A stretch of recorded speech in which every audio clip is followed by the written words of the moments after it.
Statement दिया, ये दिया, वो दिया, फर्जी बात है।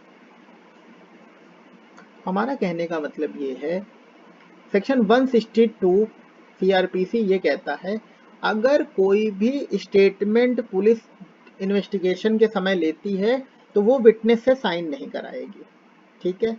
163 कहता है कि कोई इंड्यूसमेंट नहीं करेगी, कोई प्रॉमिस नहीं करेगी, कोई थ्रेट नहीं देगी, ठीक है। वॉलेंटरी स्टेटमेंट होना चाहिए ड्यूरिंग इन्वेस्टिगेशन। सवाल ये है 162 का कि इसका पर्पस क्या है, फिर पुलिस के सामने दिए गए बयान का पर्पस क्या है। पर्पस सिर्फ और सिर्फ एक है कि पुलिस के दौरान के सामने अगर कोई बयान आपने दिया और ट्रायल में कोई बयान दिया कोर्ट के सामने, तो यहां अगर बयान कुछ और है और पुलिस के सामने दिया गया बयान कुछ और है, तो the purpose of 162 to contradict the statement in the trial.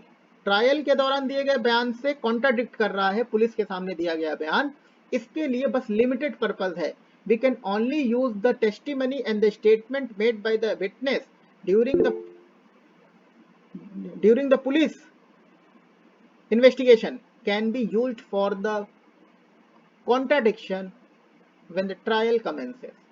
Trial के समय कोई बयान है और पुलिस के समय कोई बयान है, तो प्रोसिक्यूशन कह सकता है साहब देखो इस समय तो ये कहा था, अब झूठ बोल रहा है, कॉन्ट्राडिक्शन करने के लिए। कोरोबरेशन के लिए कभी बयान यूज नहीं किया जाता है, पुलिस को सामने दिया गया बयान कोरोबरेशन के लिए यूज नहीं किया जाता है। अदरवाइज पुलिस तो कुछ भी कोरोबरेट करवा देगी, इसीलिए we never use the statement of police for the purpose of corroboration, ठीक है। 181 भी यही कहता है। 164 का जो बयान होता है मजिस्ट्रेट के सामने, वो कोरोबरेशन के लिए भी हो सकता है इस्तेमाल और कॉन्ट्राडिक्शन के लिए भी हो सकता है इस्तेमाल। जो ट्रायल के समय आप कुछ कह रहे हैं उसको 164 वाले बयान से कोरोबरेट भी करवा सकते हैं और 164 वाले बयान से कॉन्ट्राडिक्ट भी करवा सकते हैं, दोनों काम करवा सकते हैं। पुलिस के सामने दिए गए बयान का सिर्फ कॉन्ट्राडिक्शन होता है, कोरोबरेशन नहीं होता है। तो वही ये कह रहा है कि टीआईपी अगर पुलिस वाले के सामने हुई है तो इसका बयान का सिर्फ इस्तेमाल हम करेंगे कॉन्ट्राडिक्शन पर्पस के लिए, क्योंकि ये भी तो हिट बाई सेक्शन 162 और 181 BNSS है, ठीक है। ये है या नहीं है? एक मिनट रुक जाओ बस। हेलो, हाँ बताओ। रूम पे? हाँ। हम्म। हम्म। हम्म। हम्म। अच्छा। हम्म। हम्म। हम्म। तो ये तो हो गया उनका काम। हाँ। नहीं नहीं, तो ठीक है, अब जेल जाएं सीधा।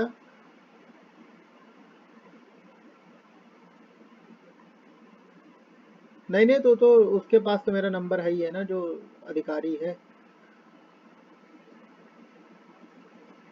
नहीं नहीं, वो तो अपना अच्छा आदमी है।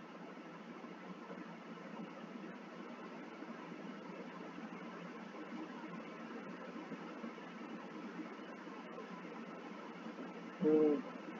अरे,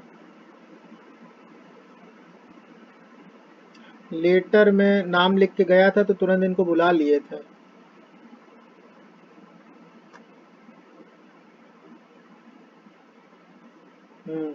अच्छा। अच्छा। अच्छा। अच्छा। अच्छा। अभिजीत।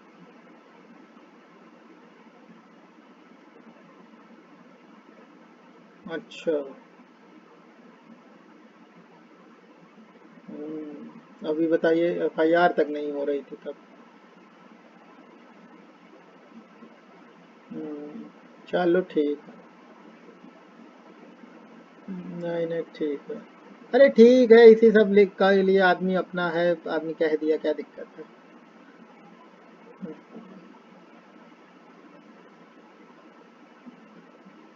हम्म, हम्म, ठीक है फिर। हम्म, हम्म, ठीक है। हाँ हाँ, बुला लेंगे। हम्म, हम्म, ठीक है। हम्म, ठीक ठीक ठीक ठीक। ठीक है ठीक। हम्म,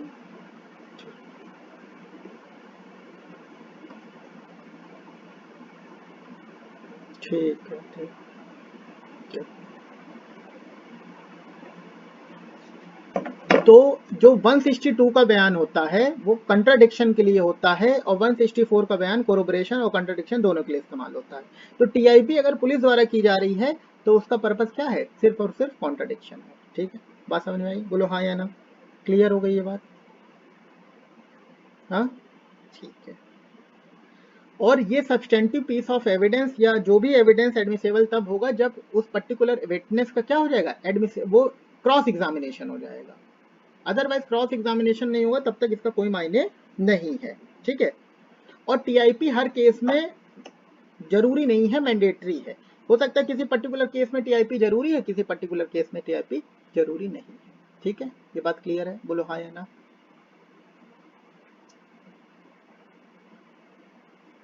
सोचो, कल तक जो एफआईआर करवाने के लिए इंसान परेशान था, आज जब अधिकारी को फ़ोन कर दिया, अधिकारी ने इंस्पेक्टर को फ़ोन किया, और 3 घंटे के अंदर कल्प्रिट्स पकड़ लिए गए।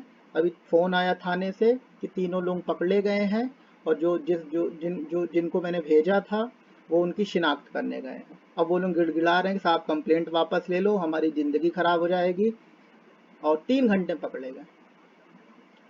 ये होता है व्यक्ति का प्रभाव। आदमी, यही कॉमन आदमी की एफआईआर नहीं की जा रही है और आदमी 3 घंटे में पुलिस पकड़ रही है किसी को? आज की डेट में किसी को नहीं पकड़ रही।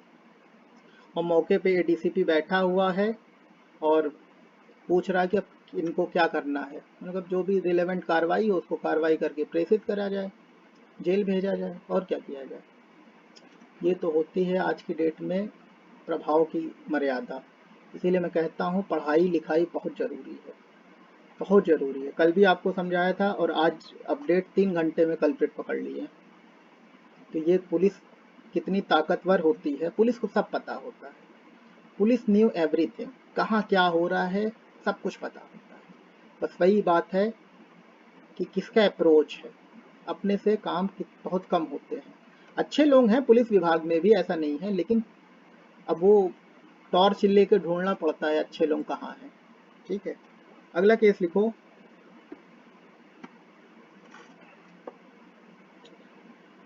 हबीब versus Habib versus Habib versus Habib versus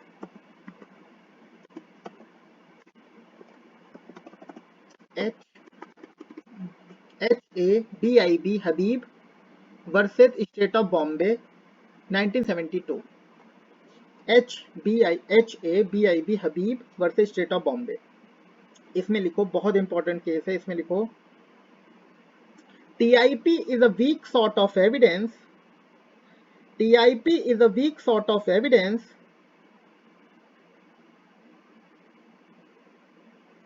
where only evidence is TIP.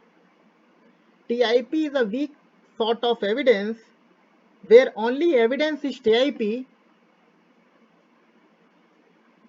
TIP क्या है? एक वीक सॉर्ट ऑफ एविडेंस है। लेकिन जहां सिर्फ TIP एविडेंस है वहां क्या होगा?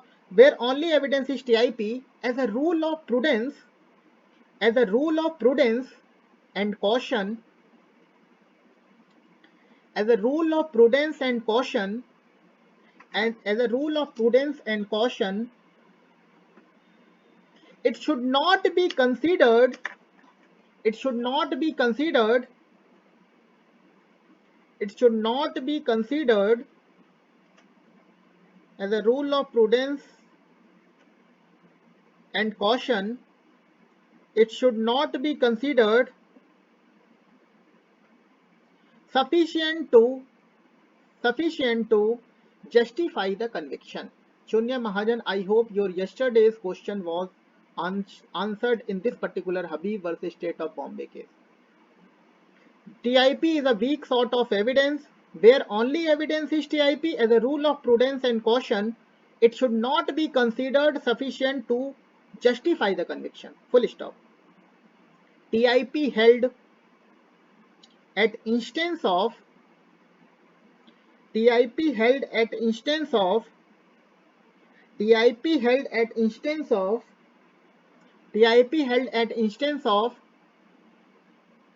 investigating officer for purpose of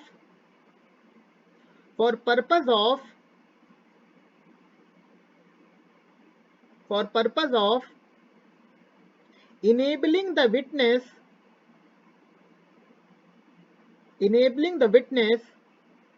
to identify property or person.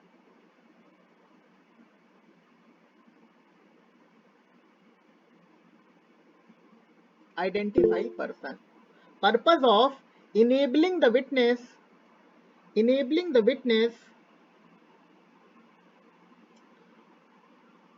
to identify property or person.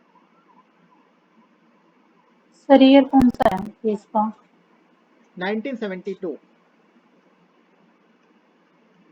Habib versus state of Bombay. ठीक है, यहां तक किसी को समस्या प्लीज बता दो. Everything is clear.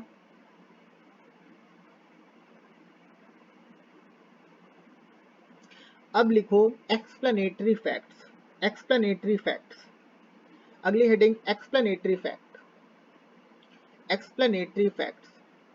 तो हमने लगभग टीआईपी में 6-7 केसेस किए, अभी और केस करेंगे.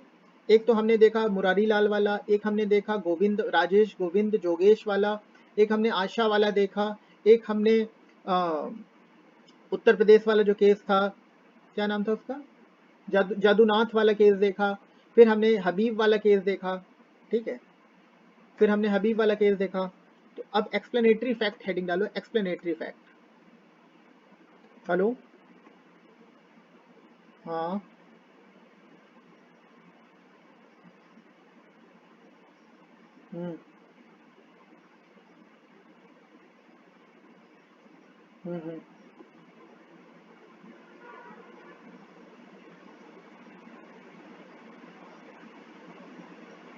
नहीं तो फिर एफआईआर तो करे ना.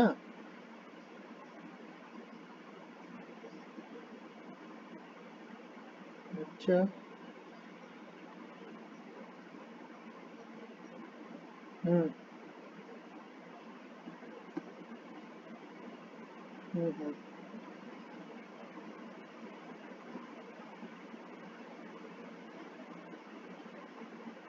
नहीं तो घटना किए हैं, जेल नहीं जाएंगे.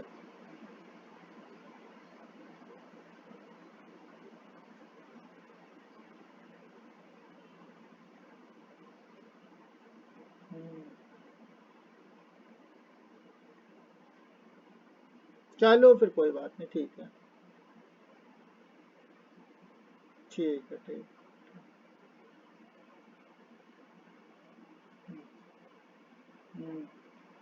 नहीं, ठीक है.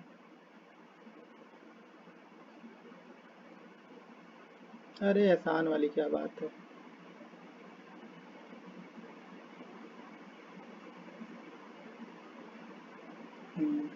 ठीक है. ठीक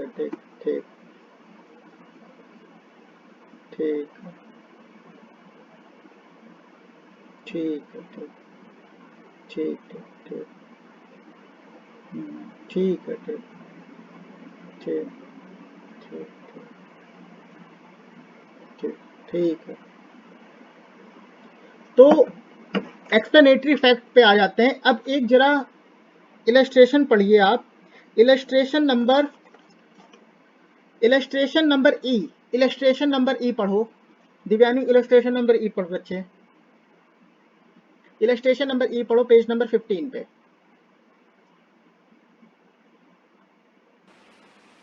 Page number 16.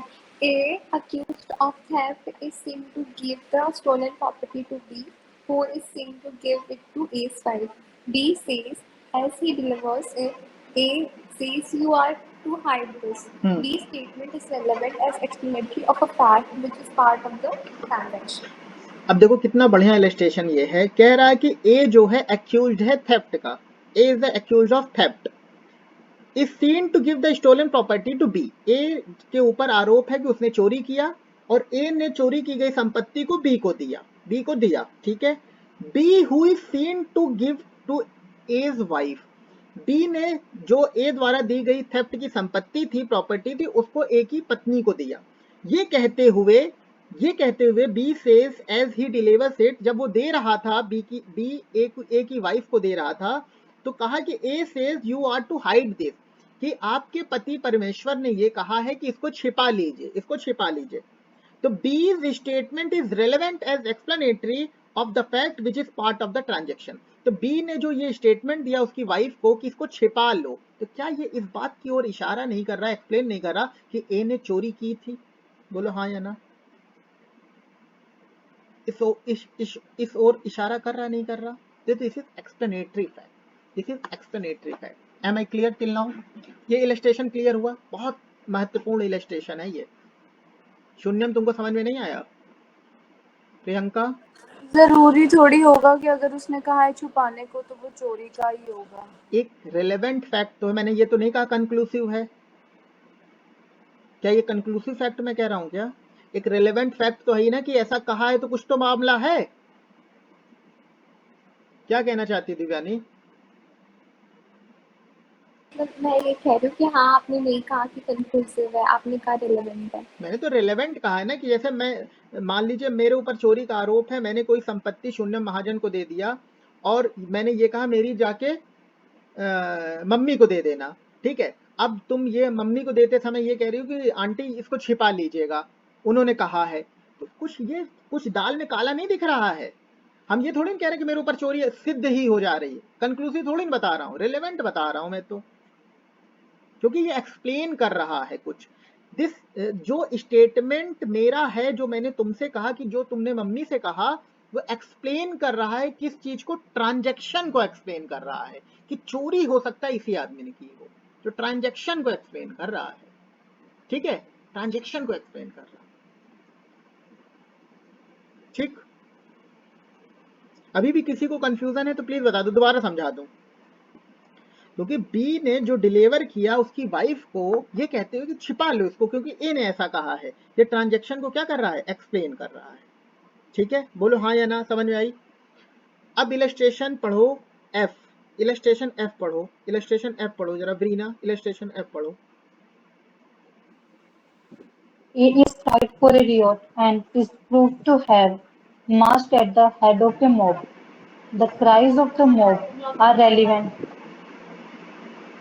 as explanatory of the nature of the transaction. ठीक है, ये कह रहा है A is tried for a riot, A के ऊपर आरोप है कि उसने क्या किया? बलवा किया, दंगा नहीं, राइट मतलब दंगा नहीं होता, एफ्रे मतलब दंगा होता है। ए के ऊपर ये आरोप है कि उसके ऊपर ये आरोप है कि उसने क्या किया? दंगा किया, ठीक है, उसने क्या किया? दंगा किया, ठीक है।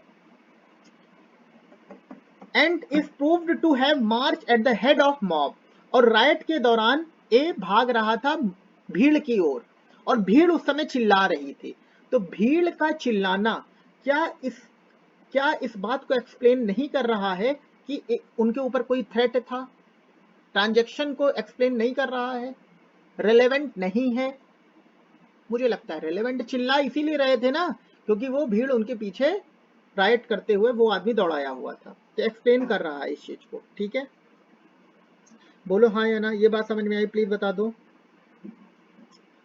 अब यामिनी मिश्रा, इलस्ट्रेशन डी पढ़ो बच्चे, इलस्ट्रेशन डी पढ़ो, इलस्ट्रेशन डी पढ़ो। A sues B for inducing C to break a contract of service made by him with A.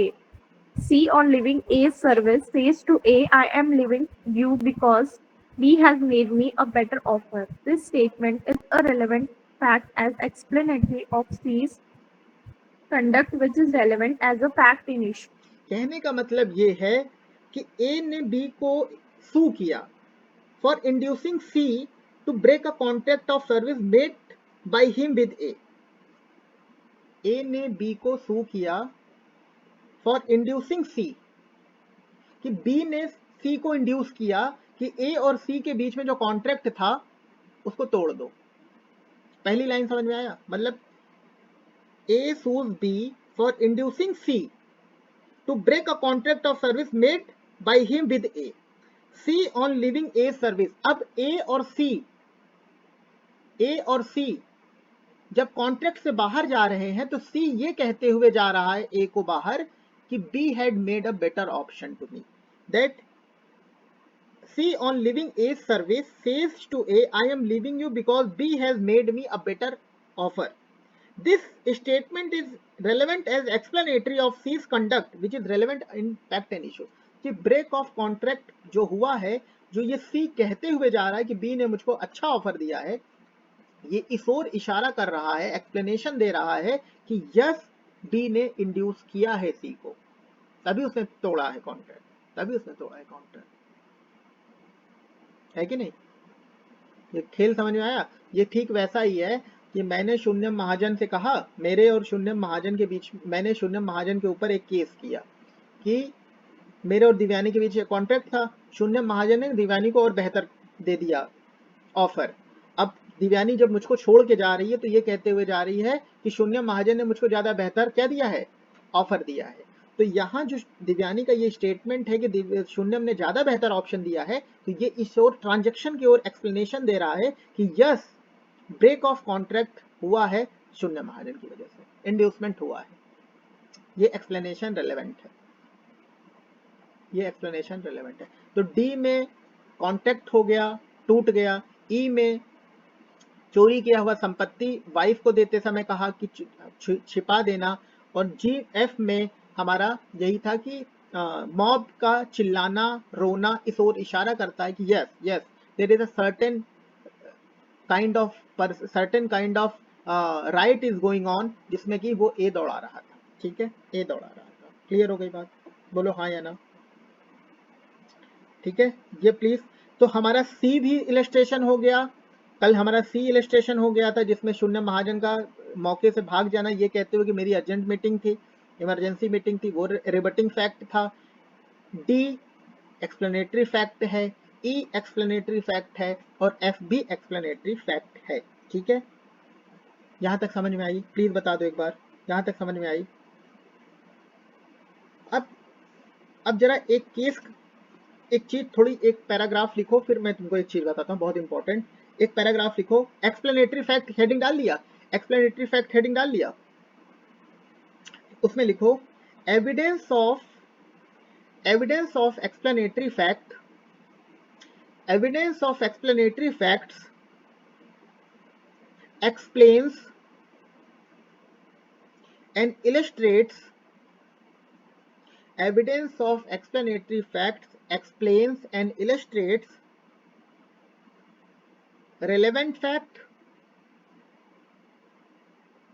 और fact in issue। जो एक्सप्लेनेटरी फैक्ट होता है वो रिलेवेंट फैक्ट को एक्सप्लेन करता है या फैक्ट इन इशू को एक्सप्लेन करता है। ठीक है, कोई बात नहीं। And sometimes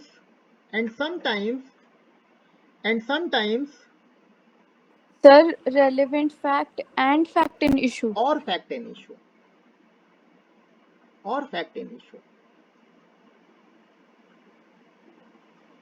and sometimes it gives strength to evidence given by one side, it gives strength to evidence given by one side and breaks the force of evidence and breaks the force of evidence given by other side.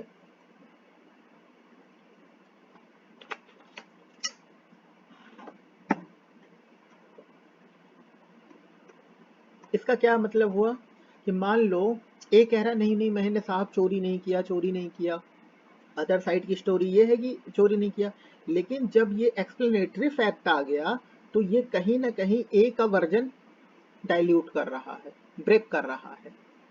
इतना important है ये, इतना important explanatory fact है कि नहीं? इतना important है। बात समझ में आई या नहीं है? इसका लैंडमार्क केस लिखो, नूर मोहम्मद लैंडमार्क केस है इसका।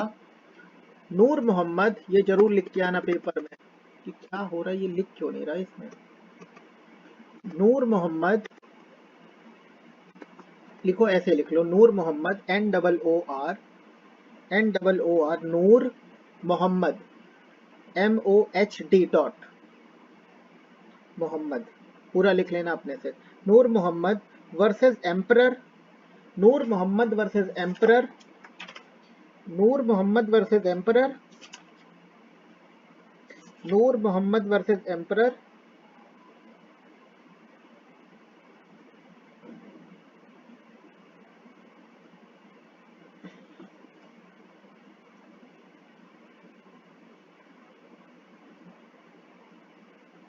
एक मिनट जरा देखो, नूर मोहम्मद वर्सेस एम्परर है या कुछ और है,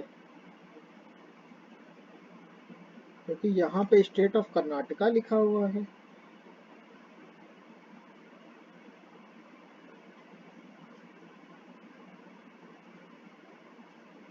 नूर मोहम्मद वर्सेस एम्परर,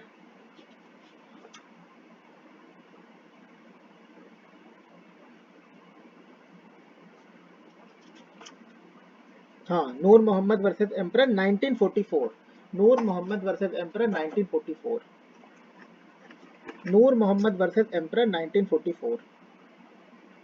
इस केस में क्या होता है कि एक लड़की होती है, नूर मोहम्मद की बेसिकली बहन होती है, ठीक है। नूर मोहम्मद की सिस्टर को एब्डक्ट कर लिया जाता है, ठीक है। अभी ध्यान से सुनो मेरी बात। नूर मोहम्मद सिस्टर वॉज बीइंग एब्डक्टेड, जिसका नाम रहता है साइदा को किडनैपर्स ने एब्डक्ट कर लिया। एब्डक्ट होने के बाद जब इन्वेस्टिगेशन चालू हुई तो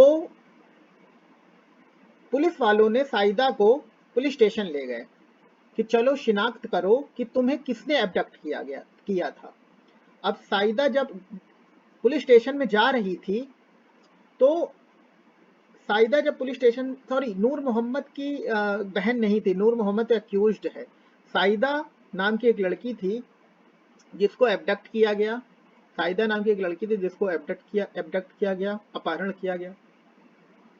पुलिस वालों ने जब उसको रिकवर किया तो उसको पुलिस स्टेशन जब ले गए तो नूर Mohammad was loitering in a वे, वहीं पे खड़ा हुआ था, पुलिस स्टेशन के आसपास वहीं आराम फरमा रहा था, खड़ा हुआ था। The moment Saida saw the Noor Mohammad, उसने अपने भाई से कासिम से कहा, भैया यही आदमी मुझको एब्डक्ट किया था, he was one of the accused, और रोना चालू कर दिया, क्राई करना स्टार्ट कर दिया, रोना चालू कर दिया। स्टोरी इतनी समझ में आई क्या हो रहा है? इतनी स्टोरी समझ में आई। नूर मोहम्मद खड़ा हुआ था पुलिस थाने में, जब साइदा आई है तो कासिम से कहती कि भैया यही आदमी था, रोना चालू कर दी। फिर भाई ने उसके ये पर्टिकुलर फैक्ट जाके कांस्टेबल को बताया कि मेरी बहन ने ये मेरे से कहा कि वो आदमी ही अपहरण मेरा किया था, और रोना चालू कर दिया। अब क्या होता है, साइदा पलट जाती है, ट्रायल के समय साइदा पलट जाती है कि नहीं ये तो नूर मोहम्मद को मैंने पहचाना ही नहीं था, पता नहीं किस वजह से पलट जाती है, राम जाने। लेकिन भाई नहीं पलटता, भाई कहता हाँ हमने कहा था कांस्टेबल। तो कांस्टेबल जो न्यायालय को ये स्टेटमेंट देता है कि साहब इसके भाई ने आके मेरे से कहा मेरी बहन रो रही है और उसने शिनाख्त कर लिया है, तो कांस्टेबल द्वारा दिया गया स्टेटमेंट एक्सप्लेनेटरी स्टेटमेंट था ट्रांजैक्शन से कि एब्डक्शन हो सकता है नूर मोहम्मद ने ही किया हो। ये रेलेवेंट है, ये रेलेवेंट है। बात समझ में आई कि नहीं? भावना, वंदना, एक और बार बता दो। एक और बार बता देता हूँ, मैं पूरा पढ़ ही देता हूँ, स्टोरी पढ़ देता हूँ, एक बार तुम्हारे लिए स्टोरी पढ़ देता हूँ। Noor Mohammad was tried for abducting miss Saida, ठीक है, या साइदान इसमें लिखा है, SAIDAN, साइदान लिखा है, मैं तो साइदा इसको पढ़ रहा हूँ, ठीक है। Noor Mohammad was tried for abducting miss Saida. Once during the investigation, Miss Saidan was being taken to the police station. अब साइदान को पुलिस स्टेशन लाया गया।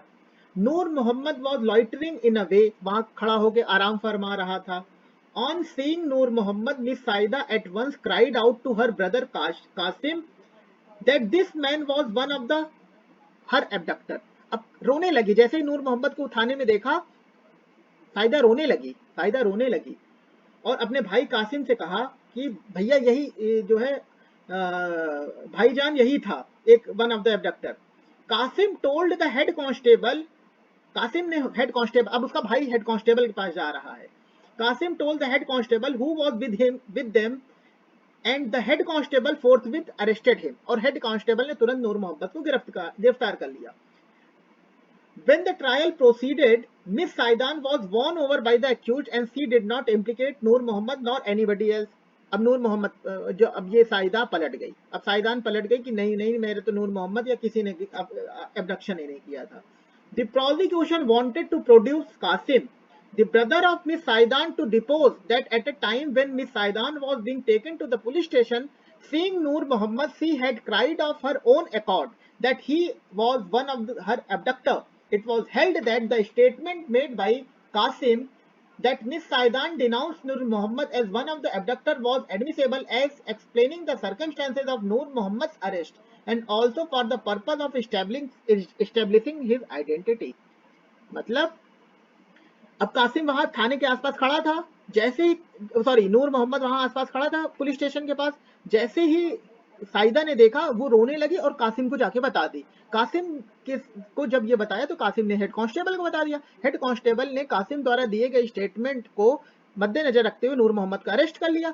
बाद में साइदा पलट गई कि नहीं किसी ने मेरा अबडक्शन ही नहीं किया, पैसा ले लिया, जो भी ले लिया, जो भी रीजन रहा हो फैक्ट एंड केस का, क्या पता कोई बॉयफ्रेंड गर्लफ्रेंड वाला सिस्टम रहा हो, दया आ गई हो, मना करते हो। We are not concern with the fact of the case in detail, we are just concern कि अभी घटना क्या हो रही। नूर मोहम्मद वो जो साइदा थी वो पलट गई कि नहीं भैया ऐसा तो कुछ था नहीं। अब जो कासिम ने जो स्टेटमेंट दिया था हेड कांस्टेबल को, जिसके बेसिस पे उसको अरेस्ट किया गया, ये स्टेटमेंट रेलेवेंट है एज अ एक्सप्लेनेटरी स्टेटमेंट कि वो रोई और उसने बताया। दिस इज एक्सप्लेनेटरी स्टेटमेंट जो ट्रांजैक्शन की ओर इशारा कर रहा था। और यहाँ पर नूर मोहम्मद का अरेस्ट और नूर मोहम्मद की आइडेंटिटी जो स्टैब्लिश हुई है वो कहीं ना कहीं एक्सप्लेनेशन के इर्द गिर्द कासिम के स्टेटमेंट जो कि उसको साइदा ने ही दिया और उसका जो कंडक्ट रोने वाला था जिसको कासिम ने भी देखा, ये रेलेवेंट है अपने आप में। ये एक्सप्लेन कर रहा है नूर मोहम्मद के सही अरेस्ट को और नूर मोहम्मद की शिनाख्त को। ये बात समझ में आई? ये केस मैं भेजूंगा आपको, पढ़ना इसको, ठीक है? ये केस पहले पढ़ा था किसी ने? अगर टीआईपी वगैरह सेक्शन 7 पढ़ा हो, सेक्शन 9, तो ये केस जरूर पढ़ा होगा। ईमानदारी से बताओ, पढ़ा था कभी ये केस? हाँ, मेरे को पढ़ाया था। किसने पढ़ाया था? आरती यादव ने। अच्छा, समझ में आया था आरती यादव का? नहीं। ठीक है, थैंक यू, उम्मीद भी यही थी। लिखो नूर मोहम्मद वर्सेस एम्परर 1944 का केस लिखो, 3 लाइन में लिखो। Prosecution brought the brother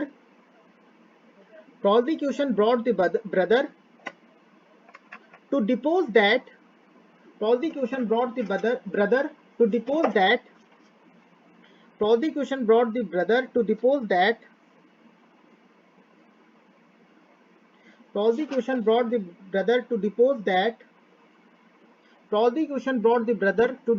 depots मतलब स्टेटमेंट देने के लिए। At the time when victim was being taken to police station, When victim was being taken to the police station, seeing Noor Muhammad, she cried. Seeing Noor Muhammad, she cried at her own accord. Seeing Noor Muhammad,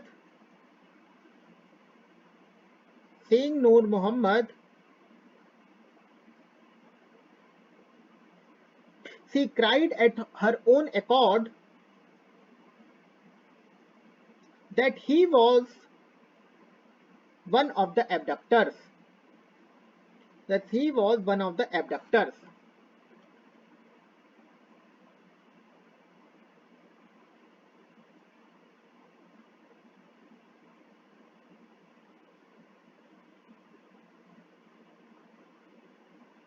Later, Miss Saidan bracket में लिखो victim, miss साइदान bracket में victim, ये नाम के spelling बता दो। साई बाबा है, Sai Baba, SAI, Sai दान, DAN। क्या पढ़ोगे इसको? साइदान ही पढ़ेंगे, साइदान ही पढ़ते हैं इसको। साइदान denounced Noor Muhammad as one of the abductors,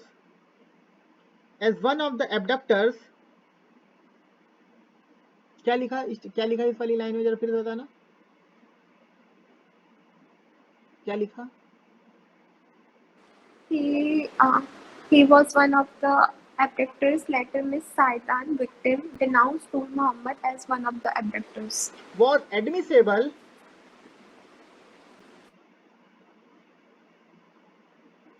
एक मिनट यार, एक गड़बड़ी हो गई, एक स्टेटमेंट छूट गया मेरा। ये जहां से लिखा है तुमने कि दैट मिस साइदान जहां से लिखा है, इससे पहले एक लाइन और जोड़ लो, वो छूट गया मेरे से। इट वॉज हेल्ड दैट, इसी के आगे लिखना, इसी से पहले लिखना है, बस एक statement. It was held that the statement made by Kasim, KASIM, Kasim bracket में brother,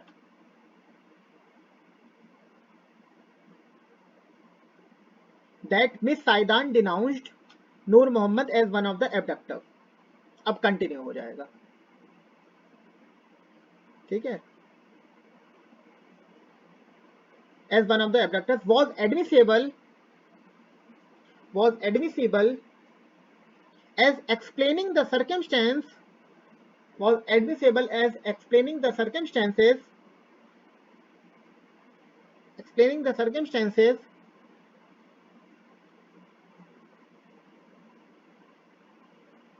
of Noor Muhammad's arrest, and also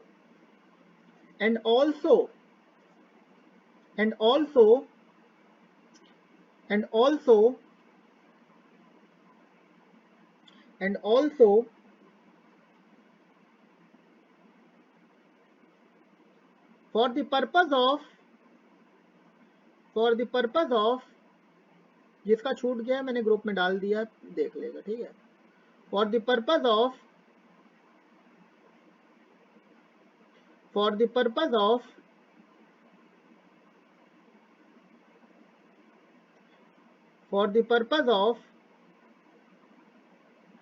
establishing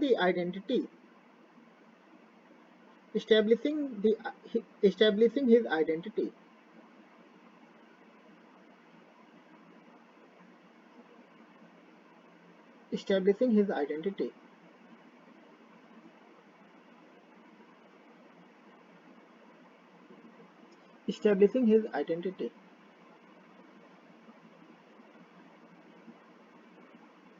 लिख लिया। मतलब कासिम का स्टेटमेंट रिलेवेंट है,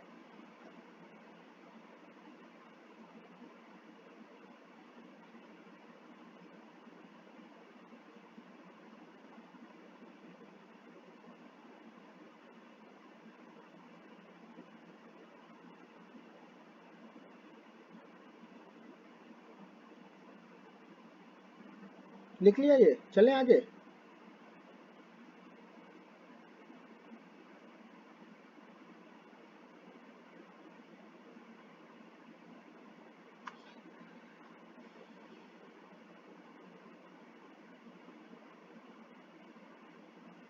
अगर इस केस की कैची लाइन क्या है कि अगर साइदान चिल्लाई ना होती तो क्या नूर मोहम्मद गिरफ्तार होता?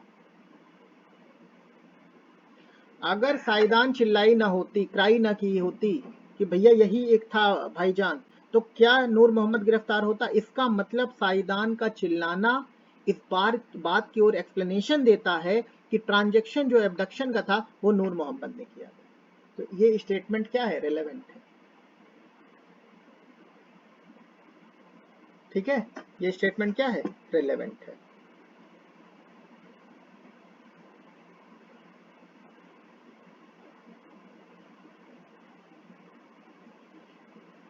अच्छा लग रहा है या टाइम पास हो रहा है, पहले ये बता दो। ऐसा तो नहीं लग रहा कि मैं फर्जी चिल्ला रहा हूँ? नहीं, बड़ी मेहनत करता हूँ तुम्हारे लिए, तुम भी मेहनत करो। वो तो apparent on the face of record है। बहुत कम लोगों को है, सबको नहीं है। तुम अच्छे हो ना, तुम्हें दिखता है, शू को नहीं दिखता, शून्य महाजन को नहीं दिखता। क्या क्या क्या मैनू भी दिखता है। दिखता है? हितैषी को नहीं दिखता। हितैषी कहती है सर बातें कम किया करो क्लास में। हितैषी कहते हैं सर आप बातें बहुत करते हो क्लास में। मैंने तो बात भी छोड़ दी।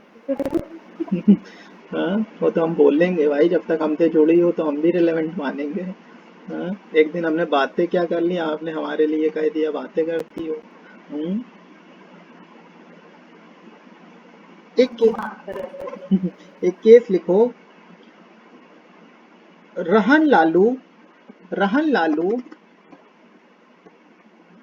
रहन लालू पता नहीं क्या दिक्कत है कि आज चैट बॉक्स में लिख नहीं रहा है। चलो मैं बोल देता हूँ, रहन लालू RAHAN रहन लालू LALY रहन लालू वर्सेस एम्परर 1938। रहन लालू वर्सेस एम्परर 1938। रहन लालू वर्सेस एम्परर 1938।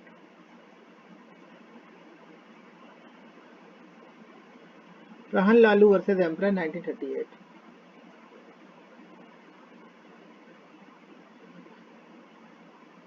इस केस में क्या होता है, एक व्यक्ति जिसका नाम है रहन लालू एक एक्यूज्ड है और इसने अपनी वाइफ को बड़ी बेरहमी से मारा। बहुत ब्रूटल और बहुत ग्रूसम तरीके से उसने हत्या की। ठीक है, हत्या जब ये कर रहा था व्यक्ति, तब इसकी एक औलाद जो थी, इसका जो बच्चा था वो रो रहा था। बच्चे की रोने की वजह से, बच्चा was at a tender as में था, बहुत छोटा बच्चा था। बच्चे की रोने की वजह से वहां पर कुछ लोगों की भीड़ इकट्ठा हो गई जो मौके पे पहुंच गए। अब मुझे कोई ये बताए, बच्चे का रोना और उनका आना कनेक्टेड है या नहीं है? अगर बच्चा ना रोता तो वो आते नहीं आते। इसका मतलब ये है कि बच्चे का रोना इस चीज को एक्सप्लेन कर रहा है, जो वहां पे मौके पे भीड़ आई है कि कोई घटना जो हुई है जिसकी वजह से बच्चा रो रहा है, ये एक्सप्लेन कर रहा है कि उसके बाप ने उसकी मम्मी की हत्या की, उसकी माँ की हत्या हो रही है, उसकी माँ की हत्या हो रही है। बेटा छोटा हो तो क्या हुआ, तो रोएगा। इस केस में यही होता है। मैं केस आपको भेज दिया हूं, एक बार पढ़ लेना और लिख भी लेना अपने से। 2 लाइन में लिखवा देता हूं अभी। इस केस में बहुत प्यारी चीज होती है, मैं पढ़ता हूं, बहुत खूबसूरत केस है। द प्रोसिक्यूशन केस दैट रहन Lalu killed his wife on one morning with x.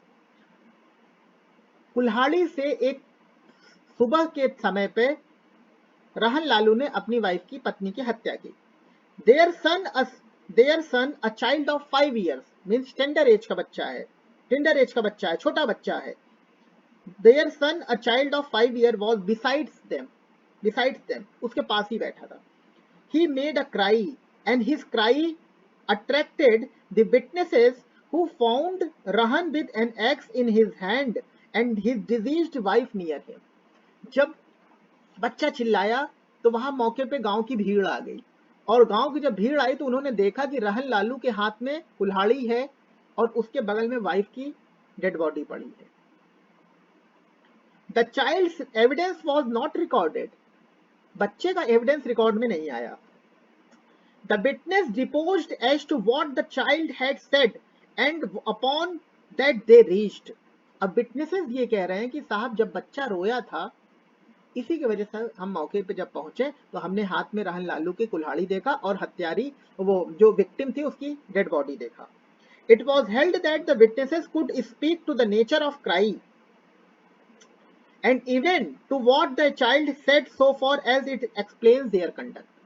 तो witnesses वहां पर पहुंचे हैं इस वजह से कि चाइल्ड का जो कंडक्ट है, चाइल्ड का जो क्राई है, रोना है, इसी वजह से वो मौके पे पहुंचे।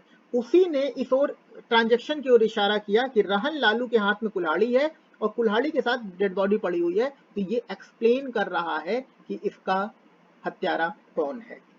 अगर मान लीजिए इन case of Rahan Lalu, if the child had not said that his father was killing his mother, the witnesses would not have gone there. अगर बच्चा रोता ही ना, कुछ कहता ही नहीं, तो विटनेस कभी जाते ही ना।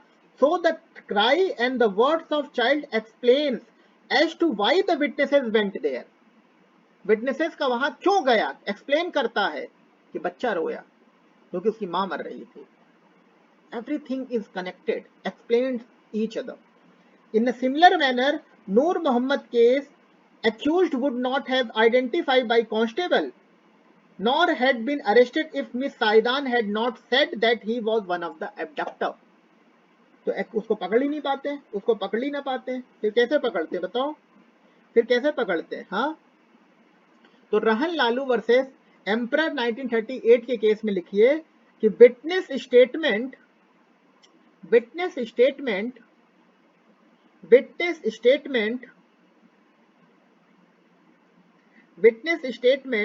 regarding nature of cry,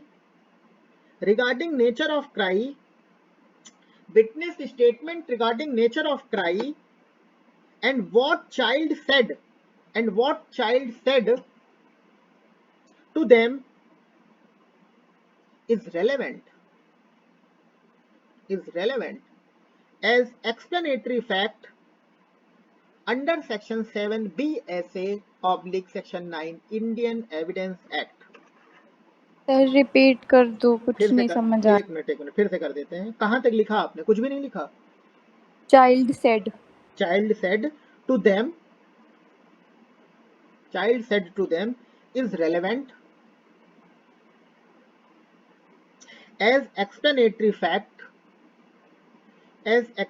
fact in section 7 BSA oblique section 9 Indian Evidence Act.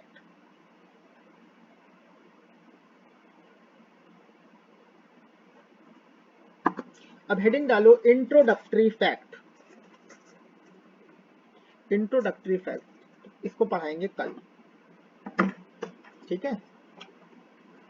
Thank you so much for joining me today. Thank you so much.